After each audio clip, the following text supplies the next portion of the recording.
Hello everyone, welcome to स्टूडेंटो। So अभी हमें एक गर्ल्स एस्पिरेंट के रूम पर जो कि ओल्ड राजेंद्र नगर में रहकर अपनी प्रिपरेशन करते हैं, तो उनसे जानेंगे वो किस तरीके से प्रिपरेशन करते हैं and old Rajendra Nagar girls के हिसाब से प्रिपरेशन करने के हिसाब से किस तरीके से अच्छा है या फिर बुरा है या सेफ्टी के मामले में देखा जाए तो, और साथ में वो क्या टाइम टेबल फॉलो करते हैं और क्या मंथली उनका बजट आ जाता है। तो इस वीडियो में हम ये सब बात करेंगे। अभी तक आपने चैनल को सब्सक्राइब नहीं किया तो चैनल को सब्सक्राइब कर लीजिए, इस वीडियो को लाइक करें एंड आपके जो भी क्वेरीज होते हैं आप हमें इंस्टाग्राम एंड फेसबुक पर मैसेज कर सकते हैं। मैंने मैप्स जो है ऑनलाइन निकाले और उसमें एनवायरनमेंट पढ़ रही थी, तो उसके मैंने चैप्टर्स के जो भी डिटेलिंग थी कि उसका स्क्रीनशॉट निकाल के जो इंपॉर्टेंट होता है, जो पूरा पढ़ना होता है, वो ये है। क्रिटिकली एंडेंजर्ड स्पीसीज का मैंने लिख रखा है। मैं घर गई हुई थी, उसके बाद फिर अभी आई हूँ मार्च में।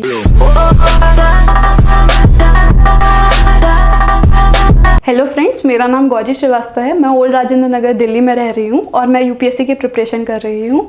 मैं आपको अपना रूम दिखाना चाहती हूँ। तो मेरा रूम यहाँ से स्टार्ट होता है और ये यहाँ पे कबर्ड्स दिए हुए थे, तो मैंने इसको बोर्ड की तरह यूज़ किया हुआ है। अभी मैं एनवायरनमेंट पढ़ रही थी, तो उसके मैंने चैप्टर्स के जो भी डिटेलिंग थी, कीवर्ड्स थे, वो लिख रखे हैं कि मुझे जब जब मैं इसे देखूँ तो मुझे रिकॉल हो कि मैंने क्या पढ़ा हुआ है। ये मैंने अपने एनवायरनमेंट में टोटल मुझे कितना पढ़ना था वो मैंने लिख रखा है कि मेरे सोर्सेज और जितना भी है वो डिसाइडेड है पहले से ही। और ये ऐसे मैंने कर रखा था कि मुझे क्लास देखनी है 3 घंटे की एक दिन में और 1 घंटे का करंट अफेयर्स की क्लास देखनी है, तो वो भी लिख रखा था मैंने। और ये 12 घंटे की मेरी जीएस की क्लासेस थी, तो मेरी 5 घंटे की हो गई हैं और ज़्यादा भी हो गई हैं, पर मैंने मिटाया नहीं है। तो ये वैसे था। और ये मैंने लिख रखा है कि 21 मार्च तक मेरा एनवायरनमेंट ख़त्म होना है और फिर उसके बाद ज्योग्राफी ख़त्म होना है। और ये कॉन्स्टिट्यूशन का चार्ट है कि मैं जब भी यहाँ से जाती हूँ तो एक बार देख लेती हूँ, तो वो रिकॉल होते रहते हैं। ये मैप में जब जब मुझे कीवर्ड्स मिलते हैं एनसीईआरटी में या मैं जो कुछ भी पढ़ती हूँ, तो ये मैं उसे मार्क कर लेती हूँ। मार्क तो मैं ज़्यादा नहीं करती क्योंकि फिर वो गंदा गंदा दिखने लगता है। तो ये है, ये मेरी स्टडी टेबल है, मैं यहाँ पर बैठ के पढ़ती हूँ। और ये मैंने बोर्ड लगा रखा है, तो जैसे जो भी मैं करंट अफेयर्स पढ़ रही हूँ या इंपॉर्टेंट पढ़ रही हूँ, तो ज़्यादा नहीं, सिर्फ 4 चीज़ें लिखती हूँ कि मैं उसे बार बार रिवाइज कर सकूँ। तो ये क्रिटिकली एंडेंजर्ड स्पीसीज़ का मैंने लिख रखा है। यहाँ पे मैंने एक प्रीलिम्स की मार्कशीट ली हुई है और उसको एडिट करके अपने मार्क्स जो मैं चाहती हूँ वो कर रखे हैं कि मैं कितना अचीव कर सकती हूँ। मैंने सीसेट में कम रखा है क्योंकि मुझे लगता है कि मैं इतने कर पाऊँगी। और मैंने जीएस में रखा है कि सेफ साइड में, मतलब बॉर्डर पे ना रहूँ और अच्छे से मेरा क्लियर हो जाए ईयर के सहित। और ये मैंने मैप बनाया हुआ है, मैं हर बार इसे चेंज करती रहती हूँ। ये एक मैप है, मेरे बाकी मैप्स ये हैं। और ये करीब 40 अराउंड की लिस्ट है और मैंने सारे मैप्स बना रखे हैं इसमें।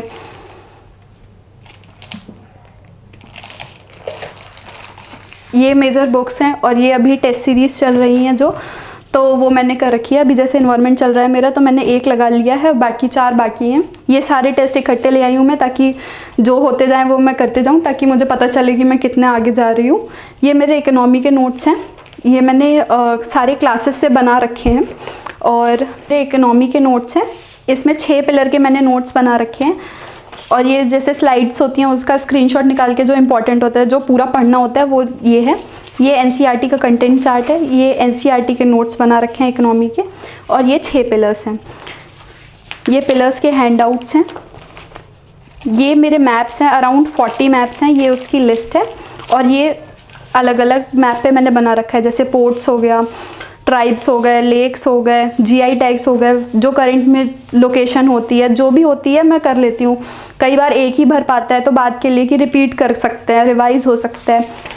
और जो भी एक्स्ट्रा डिटेल भी मिलती है यूपीएससी से रिलेटेड, तो मैं उसी के पीछे लिख लेती हूँ। ये मुझे यहाँ पे जगह मिली इस पे, तो मैंने ये बुद्धिज़्म के बारे में थोड़े से पॉइंट्स लिख लिए कि मैं यहाँ पे खड़ी होंगी तो कभी कभी देख लूँगी और ये याद होंगे।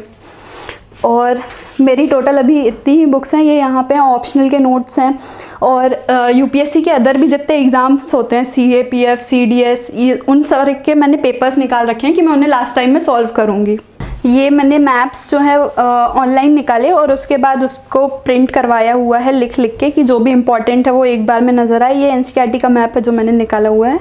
जो इम्पॉर्टेंट सबसे ज़्यादा क्वेश्चंस आते हैं मेडिटेरियन सी के बारे में, वो भी, मतलब जो इम्पॉर्टेंट चीज़ें हैं वो सामने रहें और मैं बार बार उसे रिवाइज़ करती रहूँ। जब स्टडी आवर्स ज़्यादा हो जाते हैं तो टेबल पे पढ़ने के बाद तो फिर बेड पे भी आ जाते हैं। तो ये मेरी बेड टेबल है, ये मेरा लैपटॉप है। मैंने लैपटॉप पे भी मैप लगा रखा है कि जब भी जितना टाइम मिले तो मैं मैप देखूं। ये मैंने खुद बनाया के प्रिंट करवाया है ये मैं बुक में क्वेश्चन सॉल्व कर रही हूँ और ये मेरी रफ कॉपी है। ओके, सो सबसे पहले आप अपना नाम बताइए और आपका एजुकेशन बैकग्राउंड क्या था? मेरा नाम गौरी श्रीवास्तव है। मैंने 11th-12th आर्ट से की है और उसके बाद भी मैं BA परस्यू कर रही हूँ। मैं 3rd ईयर की स्टूडेंट हूँ अभी। ओके, सो कितने टाइम से आप यहाँ ओल्ड राजेंद्र नगर में रहकर प्रिपरेशन कर रहे हो? मैं 2018 अप्रैल में आई हूँ यहाँ पे। ओके, सो और लॉकडाउन जब लगा था तो आप घर पे गए थे? हाँ, मैं होली में घर गई हुई थी, उसके बाद फिर अभी आई हूँ मार्च में ही। मार्च में ही आए हो आप? कितना टाइम हो गया मार्च में देखा जाए तो? किस तारीख को आए थे आप? मैं 27 फरवरी को आई थी, एग्जैक्ट डेट। ओके, सो क्या रेंट चेंजेस देखने को मिले अगर आप क्योंकि आप पहले भी यहाँ पे रहते थे तो आपको रेंट चेंजेस तो मिले ही होंगे? ज़्यादा तो नहीं है, थोड़े थोड़े हैं। यहाँ पे एक थोड़ी सी मेंटेलिटी ऐसी है कि वो लोग यहाँ ओनर्स जो हैं पर्टिकुलरली वो रूम खाली छोड़ देते हैं पर रेंट कम नहीं करते ज़्यादा। ओके, सो हाँ, रेंट कम नहीं हुए हैं ऐसे, ड्रास्टिक चेंजेस तो नहीं हुए हैं ज़्यादा। ओके ओके, सो आपको कब लगा कि आपको यूपीएससी की जर्नी में आना चाहिए या फिर क्या मोटिवेशन था कि आप यूपीएससी की प्रिपरेशन करना स्टार्ट किया? 10th के बाद जब स्ट्रीम को लेके सब सोचते हैं, अपने करियर ऑप्शंस देखते हैं कि कौन क्या कर सकता है, तो मेरा आर्ट्स जो पोर्शन था वो काफ़ी स्ट्रॉन्ग था। तो मेरा ये पूरा पापा की मेहनत थी। उन्हें 1-2 महीने हर जगह रिसर्च किया, क्या कैसे कर सकते हैं। वो अपने GM से मिले, उनसे बात किया, तो एक जो सबसे बेस्ट ऑप्शंस हमें लगा तो वो लगा यूपीएससी के लिए। तो तब से ही जर्नी स्टार्ट हो गई थी। जो सीरियस प्रिपरेशन है वो बोल सकते हैं कि लास्ट 2 ईयर्स से है, लेकिन उसके पहले काफ़ी टाइम मतलब मोटिवेशनल वीडियोस देख रहे हैं, क्या गलतियां नहीं करनी है उस पर ज़्यादा ध्यान दिया है, क्या करना है। यूट्यूब के माध्यम से बहुत, अपने होम टाउन पर रह के भी बहुत सर्च किया है और आगे बढ़ी हूँ मैं। ओके, सो आप क्या स्ट्रेटजी फॉलो कर रहे हो आप अपनी स्ट्रेटजी को प्रिपरेशन को कंटिन्यू करने के लिए? अब मेरे साथ ऐसा हुआ है कि टाइम काफ़ी हो गया है, ऑलमोस्ट देखा जाए तो 5 साल हो गए हैं। तो एक प्रॉपर स्ट्रेटजी तो नहीं है कि मैंने 5 साल कुछ किया है, लेकिन मैं अभी का आपको बताना चाहूँगी। अभी जैसे प्रीलिम्स में 100 डेज़ हैं, मे बी मैं इस बार एलिजिबल हो जाऊँगी पेपर के लिए।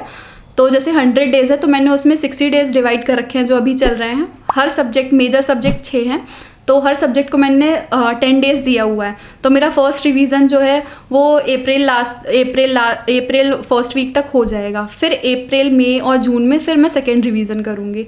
तो वो और कम, मतलब 1 वीक में मैं उन्हीं चीज़ों को पढ़ूँगी। ओके, सो टेस्ट सीरीज कितनी हेल्पफुल होंगी आपके प्रीलिम्स के लिए अगर देखा जाए? टेस्ट सीरीज़ मैंने लास्ट ईयर वाली जो 2020 की आई थी उसकी एक सब्जेक्ट की ही ली थी, क्योंकि उस टाइम तो लग नहीं रहा था कि कितना कर पाऊँगी मैं, कितना नहीं कर पाऊँगी। इस बार मैंने प्रॉपर 30 टेस्ट मैं लेके आई हूँ और डेफिनेटली रिवीजन के लिए तो बहुत ज़्यादा हेल्पफुल हो रही है कि आपको सबसे पहले इंपॉर्टेंट एरियाज़ पता चलते हैं। अगर कोचिंग इंस्टीट्यूट कोई भी है, उनके पीछे पूरी एक टीम होती है, वो अगर प्रीवियस ईयर क्वेश्चन देख के या कुछ भी मतलब प्रॉपर रिसर्च करके आपको टॉपिक्स निकाल के क्वेश्चंस बना के दे रहे हैं, तो आपको टॉपिक्स पता चलते हैं कि इंपॉर्टेंट हमें ये पढ़ना है। क्योंकि बुक्स तो आज के टाइम पे रिसोर्सेज इतने ज़्यादा अवेलेबल हैं कि हमें पता ही नहीं चलता है कि क्या पढ़ना है क्या नहीं पढ़ना है। तो टेस्ट सीरीज इस मामले में बहुत हेल्पफुल है। ओके, सो क्या टाइम टेबल आप फॉलो करते हो मॉर्निंग से लेकर लेट इवनिंग या फिर जो भी है? अराउंड 7 के आसपास मैं उठती हूँ और 1 घंटा जो है हम यहाँ पे पार्क में जाते हैं, क्योंकि यहाँ का जो एटमॉस्फेयर है पढ़ने वाला बहुत अच्छा है। उसके बाद वापस आते हैं तो अराउंड 9 से प्रॉपर बैठ जाते हैं और दोपहर तक कोशिश करते हैं कि 2 या 3 तक खिंच जाए। और उसके बाद रेस्ट लेके खाना वगैरह खा के शाम में फिर 6 के अराउंड पढ़ने बैठ जाते हैं। तो ऐसे प्रॉपर मैंने शेड्यूलिंग नहीं कर रखी है कि मुझे कितने घंटे पढ़ने हैं। मुझे ये है कि टारगेट्स पूरे करने एक दिन के अपने। ओके, सो गर्ल्स के हिसाब से देखें तो ये एरिया किस तरीके से सेफ्टी में देखा जाए या फिर कोचिंग के अकॉर्डिंग देखा जाए, कमेंडेशन कितना पास पड़ जाता है इस तरीके से? गर्ल्स के हिसाब से ये एरिया तो बहुत ज़्यादा सेफ़ है। यहाँ मोस्टली गर्ल्स ही मिलती हैं, क्योंकि बॉयज़ जो हैं वो थोड़े एक मेट्रो स्टेशन बाद भी रह लेते हैं। बट गर्ल्स के लिए मैं खुद शादीपुर या पटेल नगर मैं प्रेफर नहीं करती, क्योंकि वहाँ पे गर्ल्स के लिए सेफ़ नहीं है। बट ओल्ड राजेंद्र नगर बहुत ज़्यादा सेफ़ है। इवन 12 बजे भी आप फ्रीली बाहर जा सकते हो। बहुत सारे बच्चे, लाइब्रेरी खुली रहती हैं तो वहाँ पे आना जाना सबका लगा रहता है। और यहाँ पेट्रोलिंग भी बहुत ज़्यादा होती है पुलिस की, तो ऐसा तो कभी दिक्कत नहीं आई है। ओके, सो आपका क्या बजट पड़ता है अगर देखें तो? रूम का 8000 है मेरे रूम का, और खाने का हम लोगों का 2000 राउंड हो जाता है। तो मतलब 10-11 ही पहुँचता है, ज़्यादा नहीं पहुँचता। ओके, मतलब खुद से प्रिपेयर करते होगे तो? हाँ। ओके जी। सो जो नए एस्पिरेंट हैं, जो गर्ल्स एस्पिरेंट हैं, वो खास तौर पे क्योंकि रूम लेकर रहना काफ़ी अलग चीज़ हो जाती है पीजी लेकर, तो उनके लिए क्या सजेशन रहेंगे जो अकेला रूम लेकर रहना चाहते हैं सिंगल? आपको बहुत ज़्यादा सर्च करना पड़ता है यहाँ पे, जो पहले से रह रहे हैं उनके टिप्स वगैरह कि क्या करना है रूम पे, क्या नहीं करना है, क्योंकि काफ़ी रिस्ट्रिक्शंस होती हैं। फिर मनी पे भी बहुत ज़्यादा प्रॉब्लम होती है कि जैसे एक छोटी सी चीज़ यही है कि आप दीवार पे स्टिकर्स वगैरह ज़्यादा नहीं लगा सकते, क्योंकि लास्ट टाइम पे फिर सिक्योरिटी का इशू होता है। यहाँ पे मतलब टोटली जो नए स्टूडेंट्स आते हैं तो सिक्योरिटी हो गया, एडवांस हो गया, तो जैसे मेरे टाउन में भी ये सब चीज़ें नहीं है ज़्यादा, तो यहाँ आके मतलब बहुत प्रॉपर रिसर्च करनी पड़ती है, वरना बहुत ज़्यादा दिक्कत हो जाती है फिर ओनर्स के उससे कि रेंट पे आप रह रहे हो। सो गाइस, इन्होंने अपना एक्सपीरियंस शेयर किया कि वो किस तरीके से यहाँ रहकर अपनी प्रिपरेशन करते हैं और क्या बजट पड़ता है। तो आई होप कि ये वीडियो आपको अच्छी लगी होगी, तो इस वीडियो को लाइक करें। अभी तक आपने चैनल को सब्सक्राइब नहीं किया तो चैनल को सब्सक्राइब कर लीजिए। एंड आपके जो भी क्वायरीज होते हैं आप हमें इंस्टाग्राम एंड फेसबुक पर मैसेज कर सकते हैं। साथ में टेलीग्राम चैनल भी ज्वाइन कर लेना, उसमें भी बहुत सारा कॉन्टेंट डला है। तो इन सभी के लिंक वीडियो के डिस्क्रिप्शन में। जय हिंद।